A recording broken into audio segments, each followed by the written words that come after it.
the idea. People telling the stories that made them who they are today. Their secret backstory. When people hear someone else's story, it gives them the faith that things can work out for them as well. My name is Mark St. Jean. The podcast is called Secret Backstory. Whether you're telling your secret backstory or listening to someone else tell theirs, we're all just walking each other home. Welcome, Kelly, to the show. It's nice to have you on. We've known each other for quite a long time now, 2007 or so, I think we met. Well, I believe it was 2008. That might have been. 2008, 2009. Okay.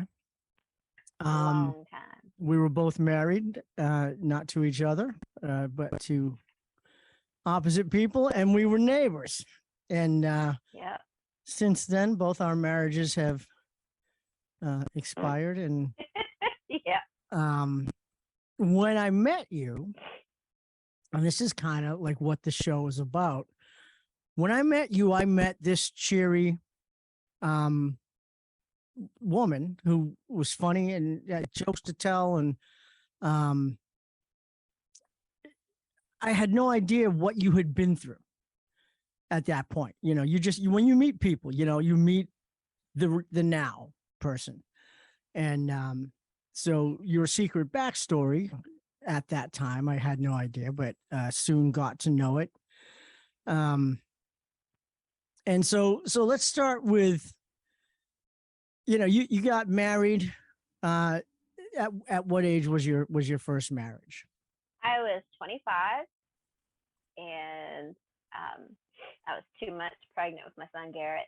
I told my dad I was pregnant when during the father-daughter dance. He kind of knew, and it was cool. Like, he was a young Navy guy, and he caught my eye, and I met him on AOL Instant Message, or AOL, how you could do the member directory. Right. So funny. But so anyway, I quit my job. I had a really good job working for Bosch at a manufacturing plant that my dad had retired from. So my dad worked there at the time, and I had my own house, paid off my car, I was set, and then met a guy, and we moved. Right. That's usually where everything goes south, but yeah, hell yeah. but so then you had your son, and you later on you were pregnant again, and you had a daughter. Mm-hmm. And so you're living your life with your two kids, and I'm sorry, I'm getting some noise here. I don't know what I'm getting.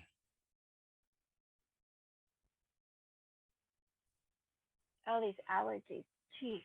Looks like a So you're living your life, and what were you on your way to the store or on your way home from the store one day? And yeah, so here's what happened. It was October 20th of 2007. That morning, I had picked up my camcorder from, I guess they call it a camcorder, or my video recorder from Best Buy. I'd gotten it fixed. And so that morning I did that. Then my son Garrett had a game, and their dad, my kid's dad, he was out of town living in Tennessee. Well, he lived with us, but he stayed out in Tennessee working at one of the power plants, and he would come home every now and then. He happened to not be home that weekend, and so it was a Saturday, and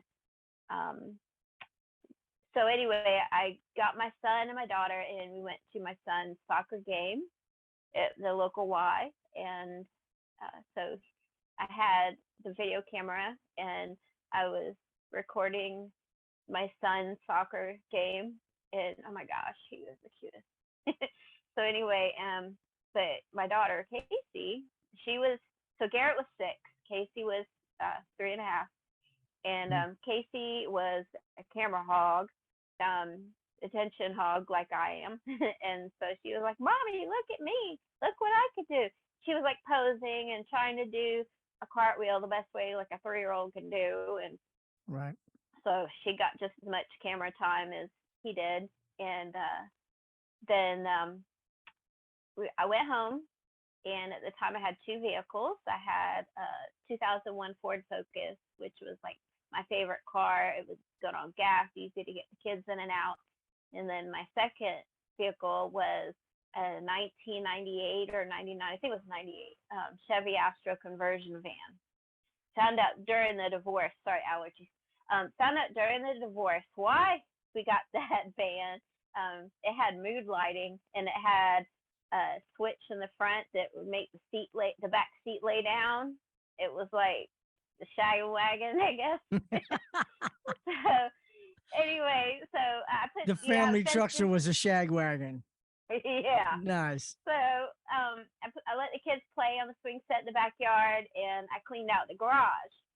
And so I was putting stuff in the van because it carried more stuff. And I put the kids' car seats in the van. I took them out of the Focus, and I put them in the van and put the kids in, and off we went to the local landfill. And I was throwing stuff away. Well, they have this thing at the landfill. It's closed now because of COVID, all that. But it was called the swap shop, and it was like free shit. So these dudes were unloading a classroom-sized chalkboard, and I was like, "Hey, can I have that?" I was like, "Sure." And so they put it in the van, and off we went back home. Called my friend Crystal. She helped me unload it. That son of a bitch was heavy. Like, I didn't realize how heavy a chalkboard was. So anyway, so she helped me tote it in. And you are so Southern. So, yeah, I like hearing you guys talk. I was about to say y'all. Okay, so I like hearing y'all talk because with the wicked smack. Right. Yeah, it's wicked dog in here. Go ahead. So anyway, I put the kids' car seats back into the Ford Focus, and we went to Walmart. And then I heard that I took the kids to McDonald's. I don't know. I was one of those crunchy moms that usually didn't get soda at McDonald's and crap so much. So I don't remember if I did or not. I remember I had the kids with me, and I was looking for chalk. And so when you think chalk for a chalkboard, you think like regular, like white chalk. So I was looking for that. I couldn't find it. And all of a sudden I was like, oh yeah, sidewalk chalk. So I got this big bucket of multicolored sidewalk chalk. And by then it was like almost 7 o'clock when I left Walmart, and it's like the next town over. And so we're on the way home. And you're thinking we're going to go back and draw on the chalkboard and have fun and do this. Yeah. This great thing. Right. Yeah. So I was about an eighth of a mile from the house. If you squint, you can see my mailbox. And they had this field that used to be like a mobile home sales or whatever. And it was on my right. And so in this area, time stopped. It was like, in an action movie, how like when the shit goes down, it's like everything's like slow motion. Right. Right. So that's how it plays out in my head, and it's just like bits and pieces, flashes, information that I gathered from people over the years and all that, and reports, whatnot. So anyway, I do remember everybody was like getting out of the way, like pulling off the side of the road. Like there was a ambulance or fire truck or something coming, and so I was doing my due diligence and pulling off the side of the road. And I remember turning the wheel, and then I realized it wasn't an emergency vehicle. It was a little minivan, and it was a Dodge minivan. And it was teal colored. I remember that. And it went off the side of the road. It was driving like a bat out of hell. That's why people were getting out of the way, because it was some person driving like crazy all over the road. And I remember he went off the side of the road, and it kicked up dirt and grass. And then all of a sudden, he was aimed right at me. Like it was me looking at the front of this minivan. Time stopped. Coming toward the front of your vehicle, or? Yeah, it's like right at the side of my vehicle. And I just remember sitting there, and I'm like, yep, this is going to happen. And at that moment, when time stopped, I heard and felt a voice, like when you touch a speaker, Mm-hmm.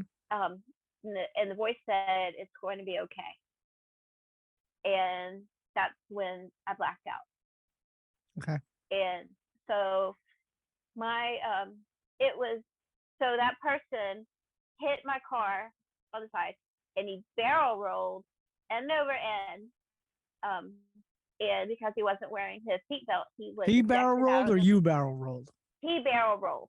Okay. He was ejected out and flew 70 feet through the air, hit a church sign at this corner of these two roads. And the church sign had 8x8 treated posts, right? Wooden posts. And so he hit this church sign so hard, he bounced off, and then the damn church sign fell on top of him. And my car, we were spun around. It spun around 3 times, and I know the airbags went off or whatever. But the first thing that I heard whenever I woke up, because I had been knocked out, first thing I heard when I woke up was, "Mommy, Casey's dead." And who said that? my little boy, Garrett. Okay. He was in his car seat on the passenger side in the rear. And right behind me was Casey, his little sister. So you couldn't see her? No. I did get a flashback over the years, if it's like real or imagined or whatever. But I remember seeing her laying down, and her hair was like, because when a woman lays down, or a female lays down and do like hair over. Mm-hmm. But I don't know if that's what I remember or not. But so anyway, my son Garrett had been hit with some flying glass because all the glass broke on that side, and so he had a little scar, but his scar is sterile inside, because he saw what nobody should ever have to see. So whenever I was hit, I was hit on this side, and I got a concussion, and my left shoulder and my left hip were dislocated, and my arm was busted open.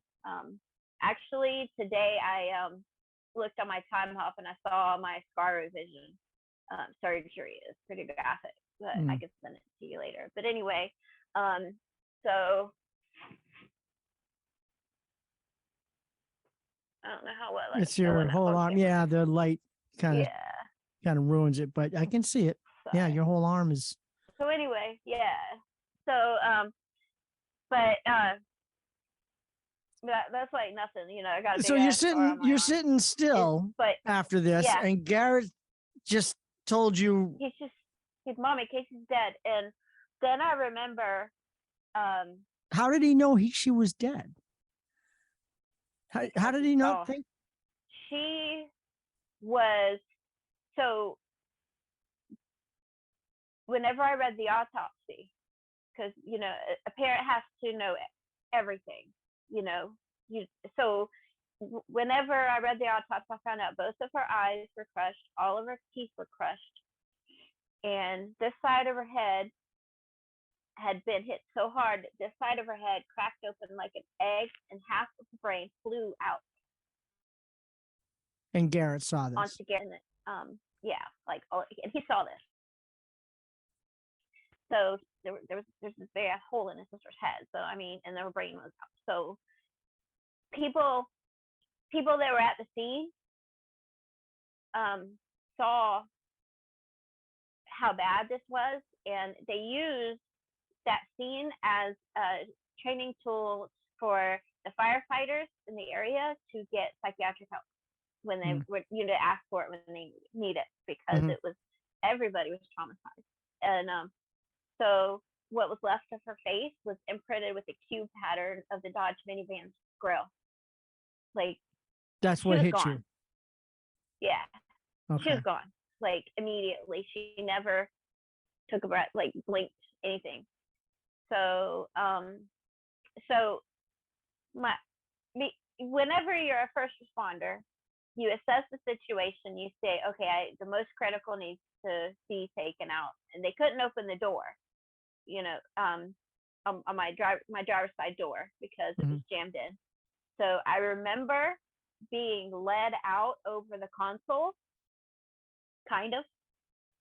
They left Garrett in there until after they got me out.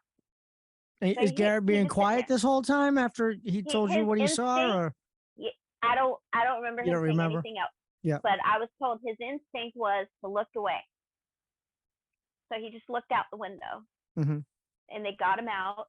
And I remember, and I had a traumatic brain injury, and I don't like, I'm in and out, and I remember sitting on the grass in that field, just like grass and rocks. So I remember sitting down with Garrett next to me, and I remember reciting robotically the names and contact information of my next of kin, because I felt like I had to let everybody know who we were before I passed out. And I found out years later, I actually did pass out right after that. And I don't remember pain. I don't remember bleeding. And like, I don't remember what happened to me. Like, I don't know. Total shock. And so the person at the scene that got that information, they called my mom's house, and they called the person I affectionately call Satan. They called the kid's dad. And so, like, they called my mom, and they're like, your granddaughter's been killed. We're taking your daughter to the hospital, and the little boy's gonna ride along, and he's fine.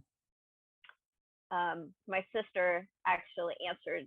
I believe my sister answered the call because she was living with my mom at the time, and I believe she drove. They ended up being right behind the ambulance.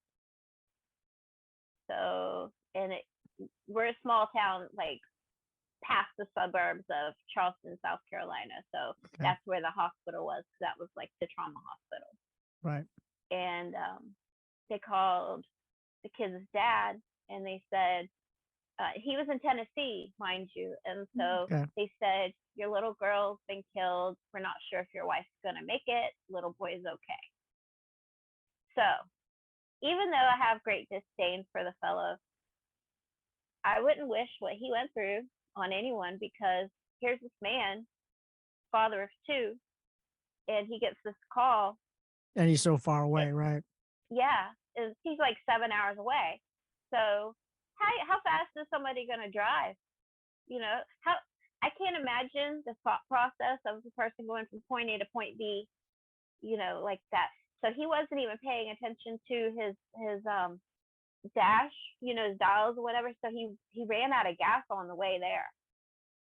And I can't imagine being on the side of the road, walking alongside the road with a gas can, trying to get home, right? I mean, the panic. I don't get it.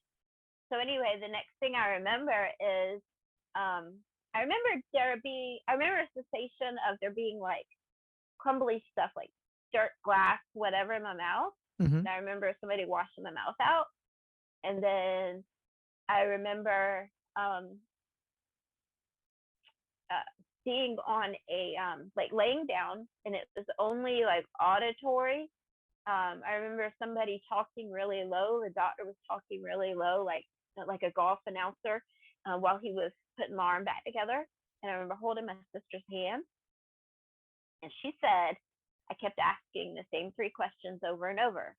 What happened? Where are my babies? Where's Casey? Right. Kept asking the same three things over and over, because apparently, from what I've heard, is I knew what had happened generally, even though I was in shock.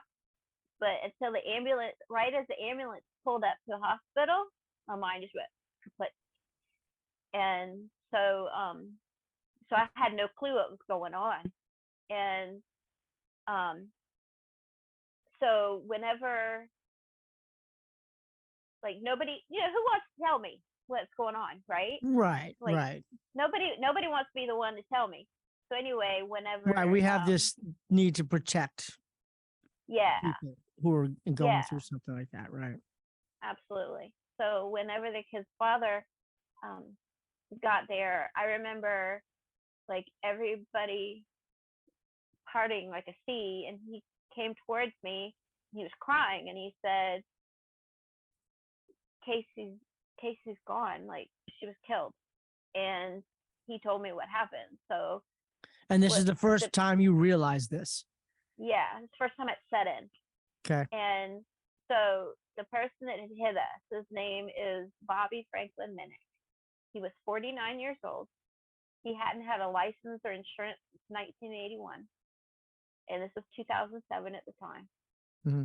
He lived in a camper in the backyard of a transmission shop that was a quarter mile down the road on the opposite, going the opposite way of where that happened. Mm-hmm. And he, so he's in the backyard. He decided he was drinking. He had a 0.16 blood alcohol content, twice the legal limit. He gets the keys up off the wall to a vehicle. It was the minivan. He wasn't allowed to get it, and he decides to start driving somewhere. I know where he was supposed to be going. It was, I think his daughter called him and needed him or something like that. I don't know. Mm-hmm.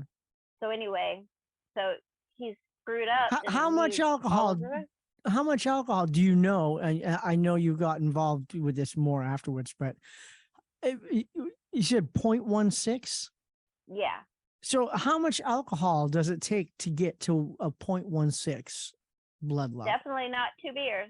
Everybody says 2 beers. I've only had two. Okay. I've only had two. Well, that's right. The guilty party always says 2. Yeah, it depends on the size of the person. It depends on the body, what if they've eaten. It depends on a lot of factors. Mm-hmm. But so anyway, he was definitely not okay to drive because everybody was getting out of his way. And the erratic driving, right? If you're gonna have one drink, ride with somebody. There's Uber, there's public transportation. Not around here so much, but up there I know. Well, there's lots more options now, obviously today. Yes, without a doubt. Yeah, one tap on your phone, you've got a safe ride home. Right. Right. So use it. Sometimes it's more fun to stay where you are, But so anyway. So how long were you in the hospital after this realization that you've lost your daughter, who's 3.5? Remember. You don't know how long you were in the remember. hospital? I just remember when he told me. So this hospital is like the biggest hospital in the area, at least definitely at that time. And they heard me screaming, no, the whole floor of the hospital, and this place is huge. And so, and everybody kept saying, I hope he dies. I hope that enough the guy dies. And because that guy was taken by helicopter because, the drunks always live. Mm-hmm. The drunks always live, seems like, in a impaired driving crash. And so he was taken by helicopter to that same hospital. He was one floor up, and my family, everybody, they were wanting to go up there and all that. And I prayed because I'm a prayerful person. It's whatever, however you feel, but it's cool. But so anyway, I prayed that he would live, because I wanted him to see what he had done. Mm-hmm. And he lived. And I remember while I was at the hospital, they said, we're getting her ready. Talking about my daughter. What do you want? And I said, I want a lock of her hair.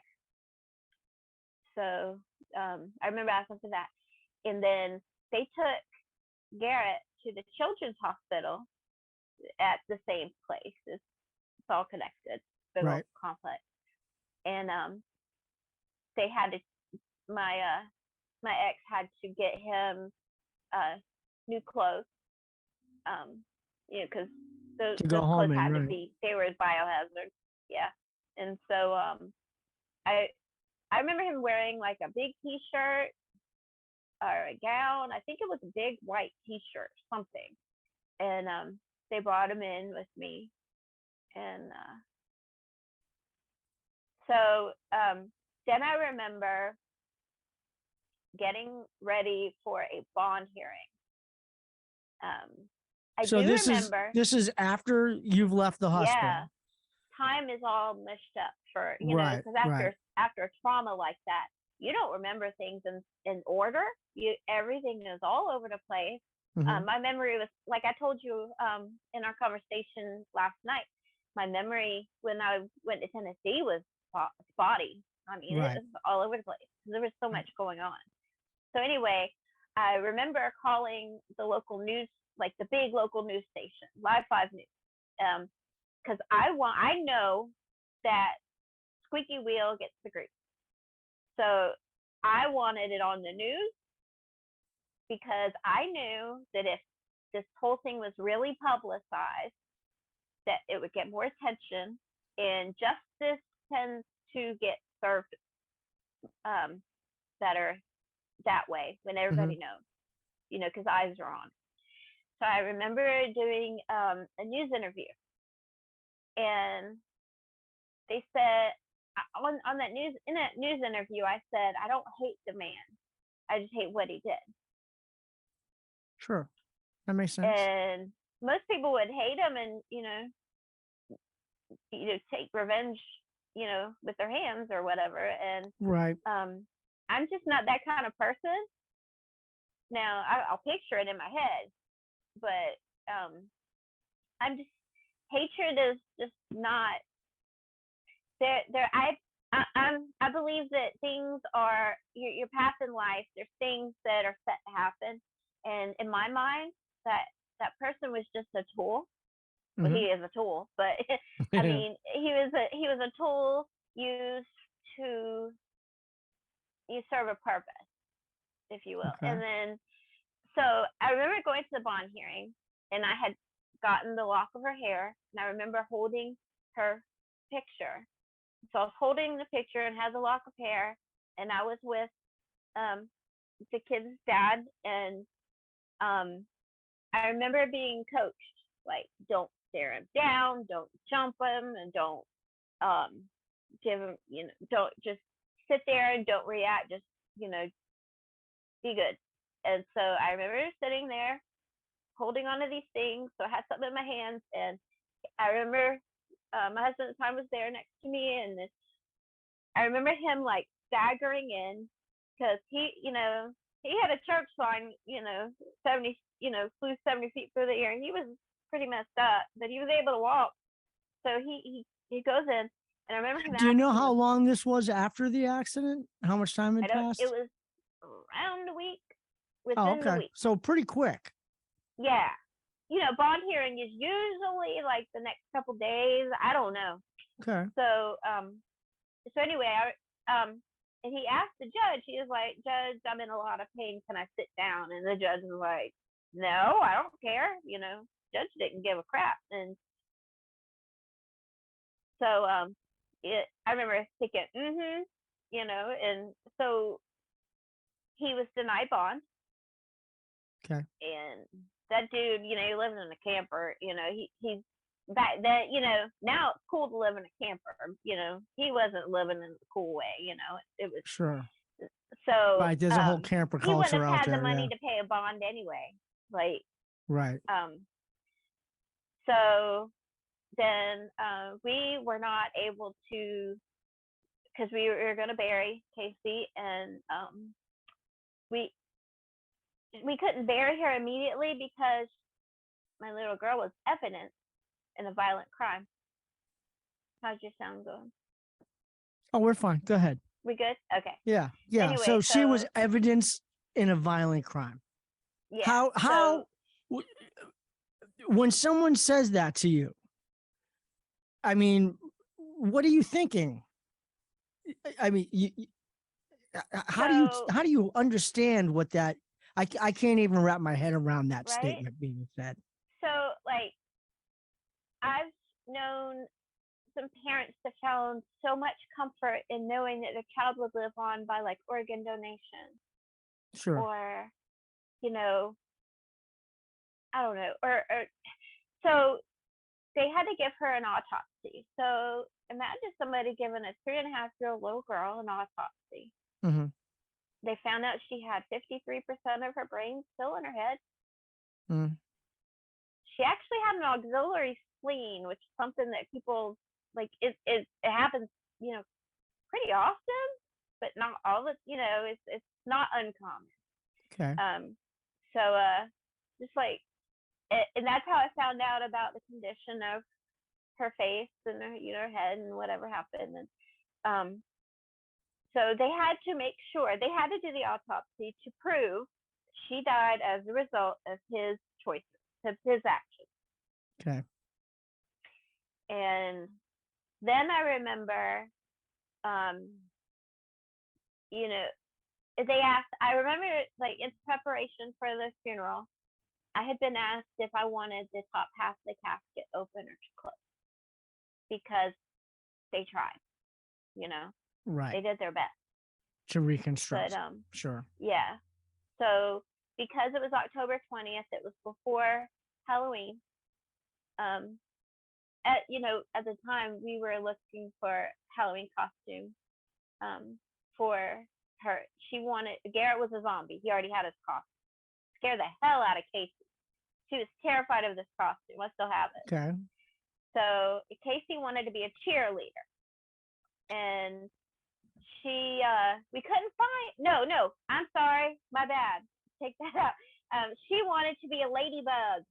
Okay. And she wanted to be a ladybug so bad, and so I couldn't find it. So I found a cheerleader costume, which that's something I would have never been. So anyway, so I put this cheerleader costume aside, and I bought it as a placeholder while I was looking for the ladybug costume. So anyway, so it's before Halloween, and so the funeral director, the people that took care of her, got a one of those like a face, like just the eyes mask, Okay. like Zorro.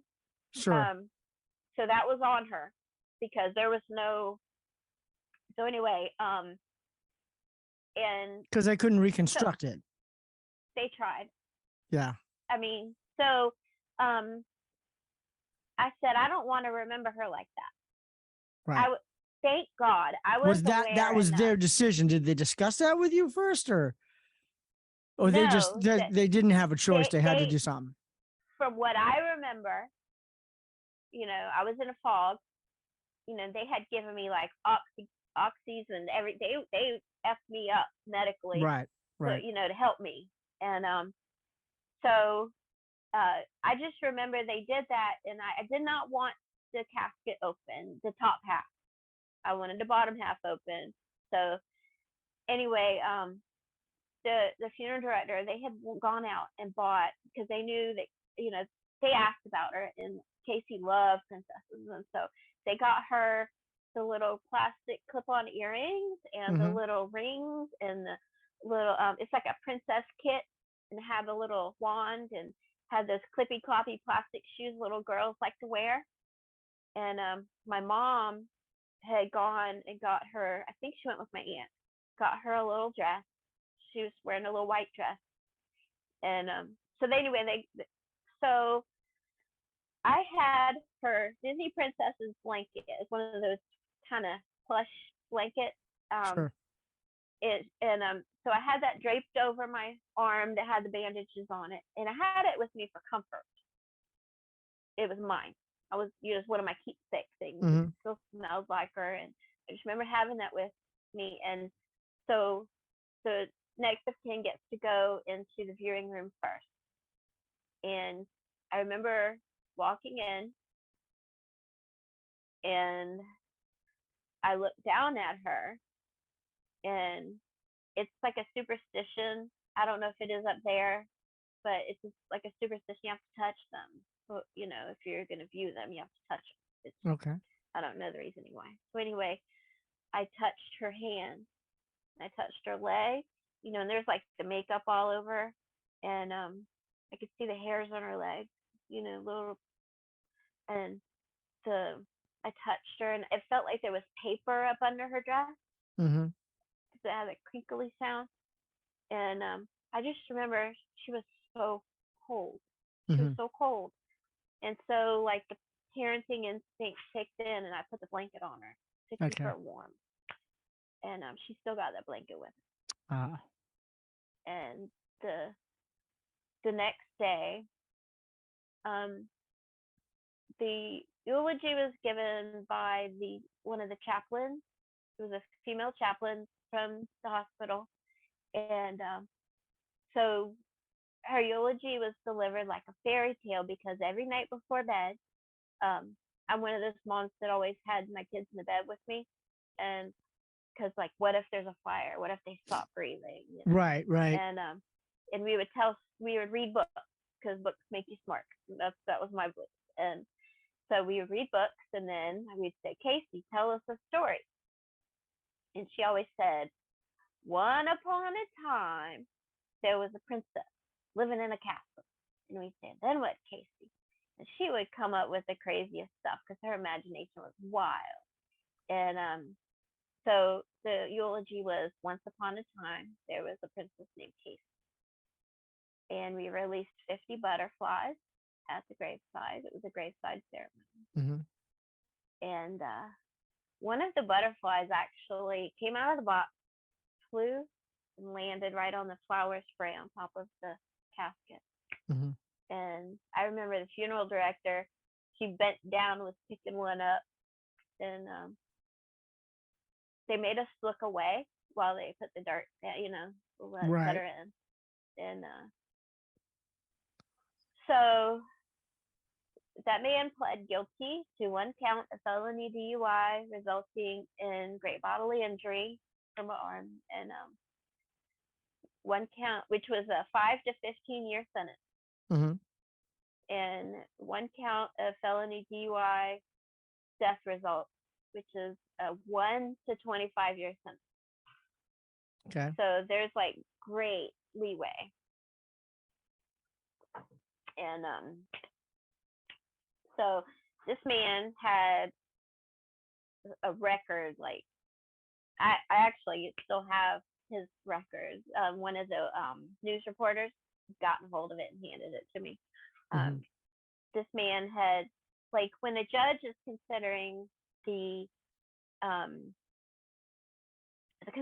sentencing, he's going to give a lighter sentence to somebody that has, this is their first offense, whatever.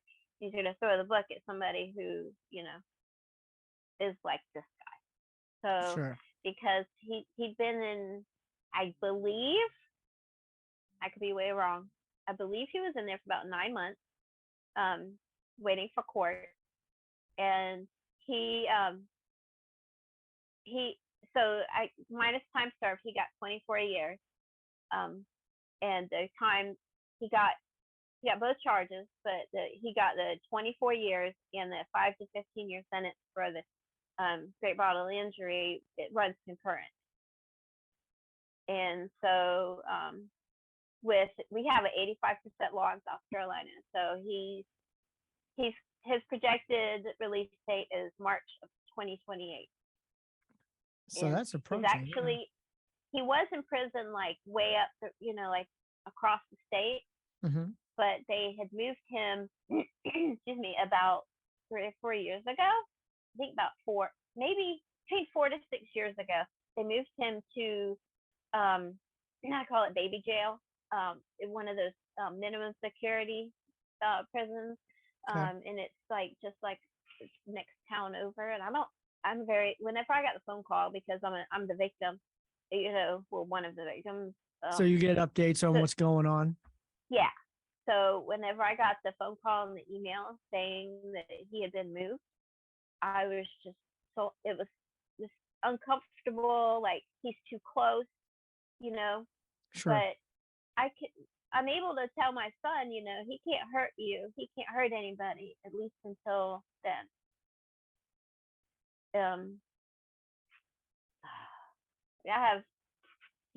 It's a lot. Like, it's a lot. Nothing to me. Like, so, yeah. So that's where that's where that stands at the moment. Okay. I mean, you say he was 49 at the time, so he's getting older. Oh yeah. and another part of his sentencing was he is he's going to have this 2 year after he's released. He's going to have this 2 year long intensive probation program. I'm not 100% on all the details of that. And then it's another 5 years of probation, and he will never ever be legally allowed to operate a vehicle without the use of an ignition interlock device. Okay. So dude shouldn't be driving anymore. But Right. he looks. I've seen his mugshot. Mhm. You know, because you can look him up and they update his prison pictures. He looks a lot healthier now that he's getting 3 hots in the cot. You know. Right. So That's a lot. I always hope That's a lot, I always Kelly. hope that he wouldn't walk out. Right. But he's looking pretty healthy. Right. Well, of course, there's no telling what he has gone through or hasn't gone through, but so this wrapped up sort of, and Okay. you've moved on, and you're living your life with your husband still, and your son, and you guys have, So if you want to call it healing, you guys have done some healing, and yeah, not so much. not a lot, So- right? No. So after the sentencing, it was my job to pack up the house in South Carolina. He said he wanted the family together. So Right. we moved to Tennessee. Oh, so the you house up moved for sale. immediately afterwards. Okay. Not After the immediately. trial was done. Yeah. Yeah. Okay. And that's when you And arrived in Tennessee. That's when you and I met. when we became neighbors. Yeah. Right. You guys moved in next door to myself, and I was married at the time. Yeah. But it was a God thing that I moved next to you guys. I believe. Well, I think we helped each other through some tough stuff. Because Absolutely. we became close pretty quick, and your marriage fell apart. Yeah. While I didn't was realize behind the scenes it was already crumbling like badly. right, and I don't think most of us do until the day that we know. You know what I mean? Because I mean, at the time, I was married, and we were helping you through what you were going through. And Yeah. you had told us at this point about Casey, and we knew about her. And then, you know, your husband had moved out and went wherever he went. And, you know, there was court, and you were alone in Tennessee next to us, and we knew you were from South Carolina. So you were pretty far from home. You had no family. So we kind of, you know, went through this process with you and helped you as much as we could. And of course, I didn't realize my marriage was on its way out at that particular point. But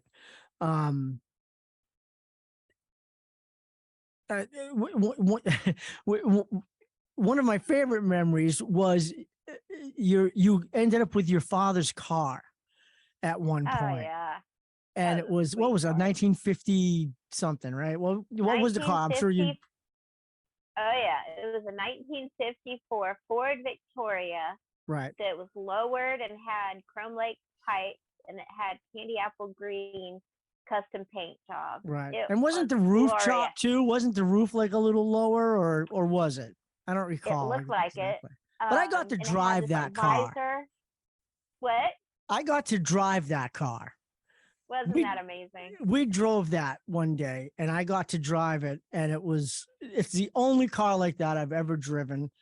And it was a great day. You know, I mean, all this tragedy you went through, it's horrible. No one should have to go through this stuff. You look for the good things.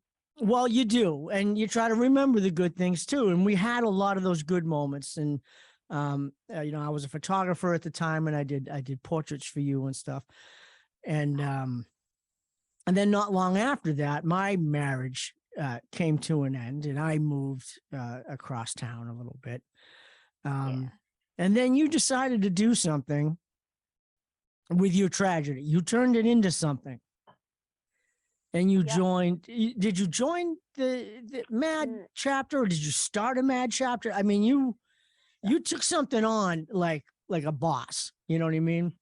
Thanks. Um, So I called I was calling around. I was like, I'm sitting here in the middle of a nasty divorce. I've got this huge story. I've got to help somebody with it. I was Right. driven. I had to do something with this story to help. So I was calling the highway patrol. I was calling. So anyway, it turns out the next town over, Collegedale, I got a hold of somebody in their town hall, and they actually, have like a VIP program, victim impact panel for first time DUI offenders. mhm. And that so the and you went with me, and the first time that I went there, you have to check in the main thing, and he said, and the guard, the police officer, he's like, what was your daughter's name? And I told him. He goes, hold on. And he went into this office, and he got out this dang newsletter.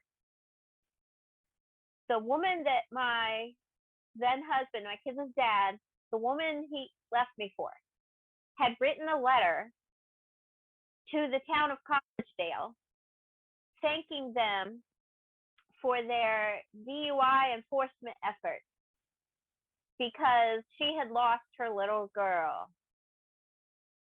And she was talking about your daughter. My daughter. Wow. And so I got that letter, tucked it away, and gave it to my lawyer as proof of adultery. Yeah. Right. You're right, because we ended up going to court with you before I left my wife, but we ended up going to court with you for your divorce proceedings.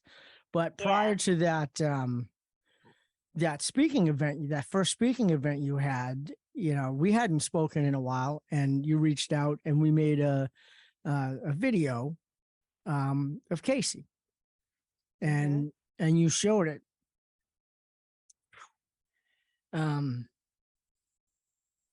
This is tough for me. I'd like to have that video that you made. I don't know if I still have it.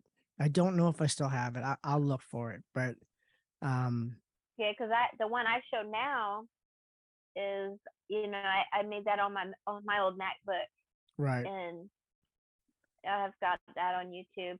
Probably gonna, if it gets too big, I'll probably have to get it. They'll flag it and take the sound off because it's got a copywritten song on it. Right. Well, yeah, that's not allowed anymore. They really cracked down on that. But yeah, so we made that video, and we went in, and there was some young kids in there. There were some older guys too, but you really affected them, and you stood in front of that room, and you were nervous to do it.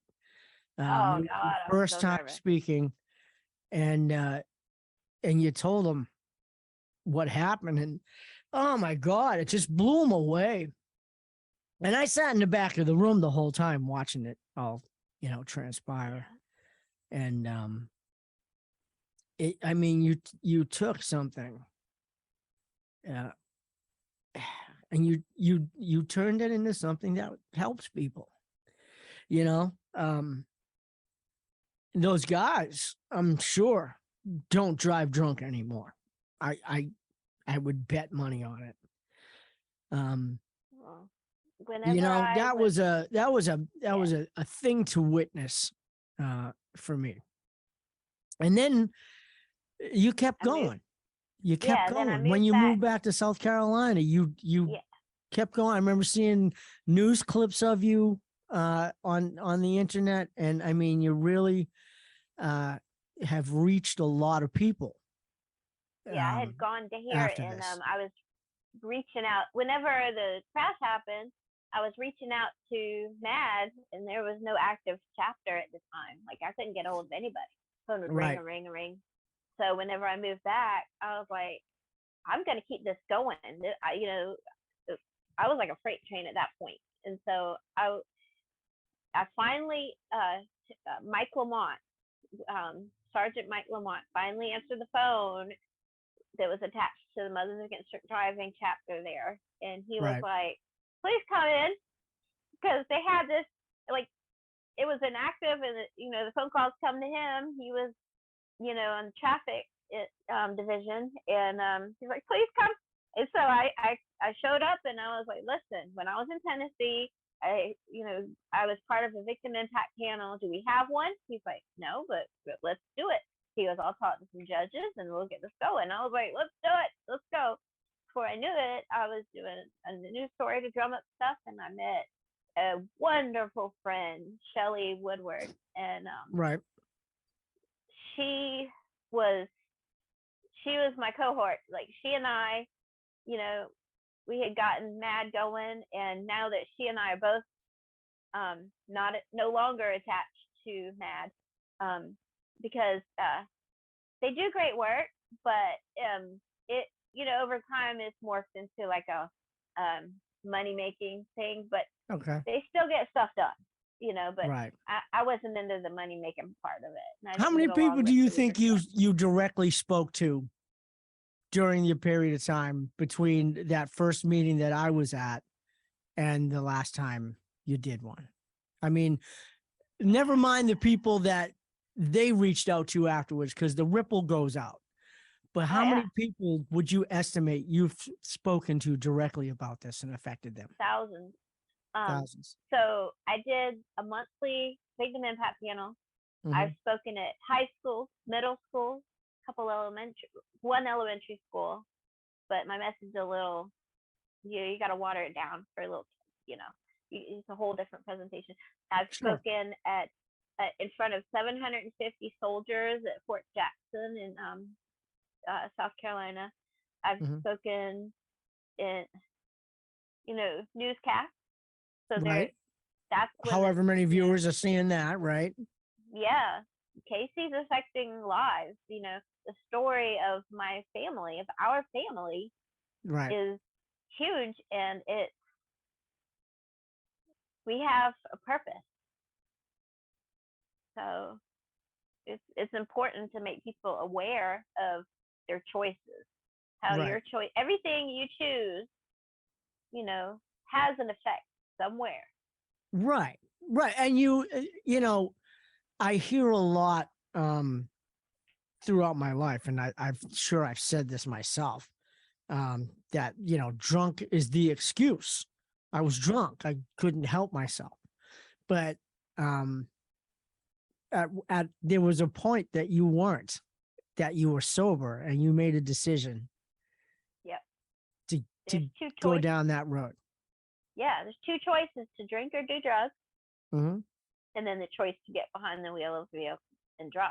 Right. You have to make the plan while you're still sober, right? Drink, before you get high, right. Before you take the pill. You make the plan while you're still the adult. Right. And that, and if you choose to do so, do it, wisely. And I'm not gonna, berate anybody for, having a good time. Do you, but sure. No, as long as you're not hurting somebody else.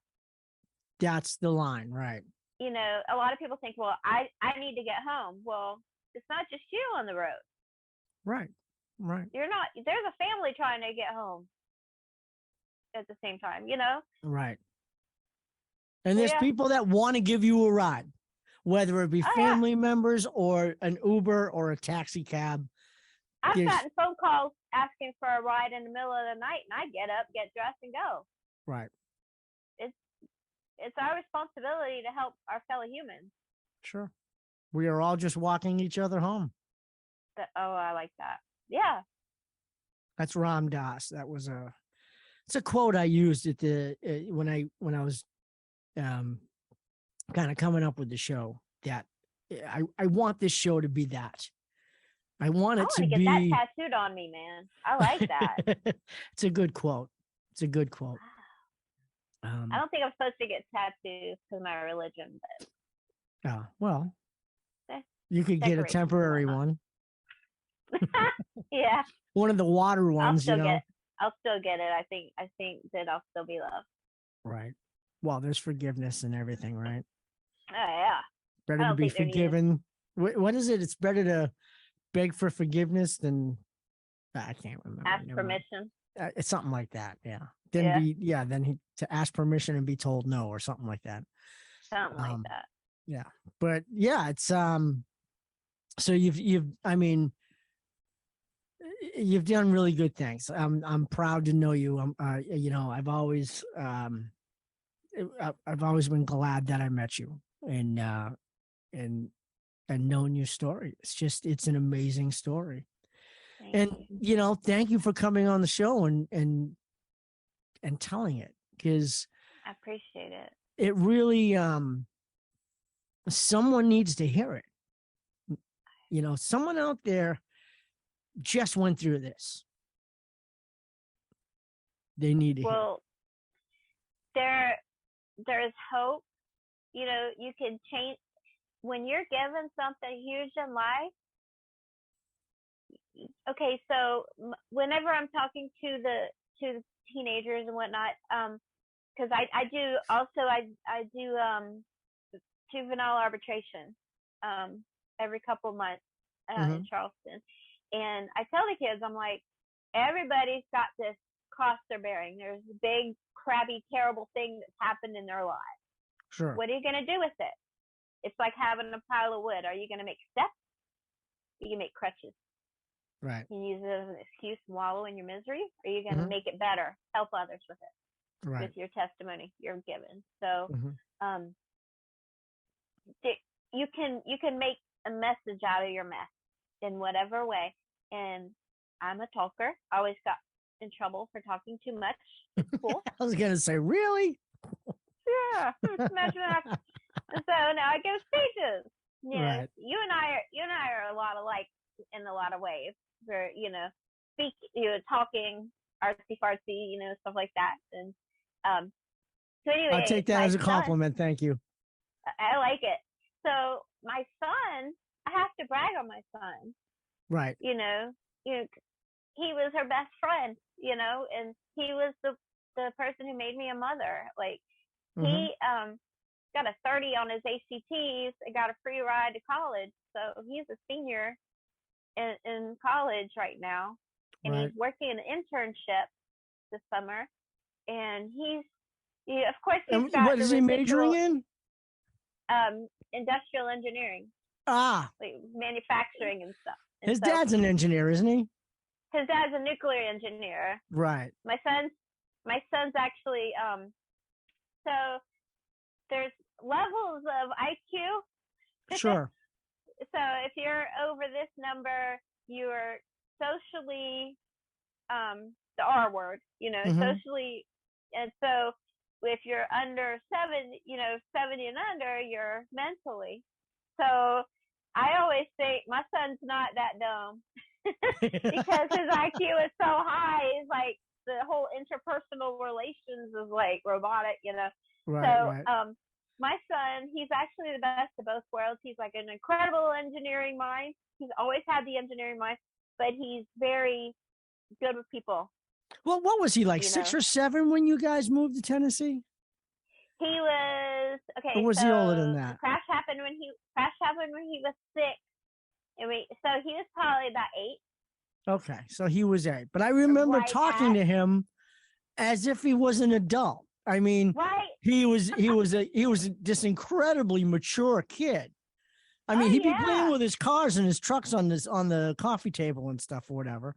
But he was just incredibly, even toned, and able to probably outthink me for sure at the time and probably today. But he was very much a grown up. Yeah, when he was 2. He would interrupt me and correct me. Actually, I mean, he's brilliant. And so, he's going to be somebody important. Right. So that man did not take that away, at least. But the potential, there's so much potential that had been lost. But hey, at least I've got my boy. You do. Yeah. You got your boy. And you got all these lives you're responsible. That's important. I want to make the world a better place than before. I think you have. I think I can confidently say you have. You've helped I people, appreciate that. and I'm sure you've changed lives. I'm sure you have. That's what it's all about. It is. So I think we're going to end the interview here. I think this is a good point. All righty. But don't hang up. We'll talk some more. Sure. So thank you for being on Secret Backstory and sharing your story with us. And I'm sure it's gonna ripple out and reach some more people. I hope At so. least 3 people will listen to At least 3. Yeah. So, all right, thank you again, and we'll see you on the internet somewhere. If you want to tell yours, send an email to tellmystory@secretbackstory.com. That's the idea. What's your secret backstory?